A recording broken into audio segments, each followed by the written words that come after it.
Up Bangladesh আমার up Bangladesh, দেশের জন্য গর্ব মোরা হতে সবে নিঃশেষ।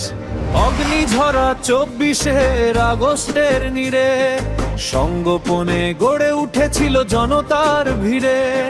পিছনে চালিকা শক্তি আর সম্মুখের রণে, কখনো তো আসেনি সরে আপ্লান্ত মনে। স্বৈরাচারীর বিদায়ের পর আশা ছিল অনেক, দেশবাসীকে নিয়ে গর্ব সবে মুক্ত দেশ। প্রলোভন আর পদের লোভে নীতিতে বিসর্জন, মধুমক্ষিকা ভণ্ডদের দেশ গড়া থেকে পলায়ন। এমনতর অবস্থাতেও আপের জাগরণ এনেছে জোয়ার দেশ প্রেমের মানের জয়গান। জানবাজি রেখে দেশ গড়াতে আমরা অক্লান্ত, ষড়যন্ত্র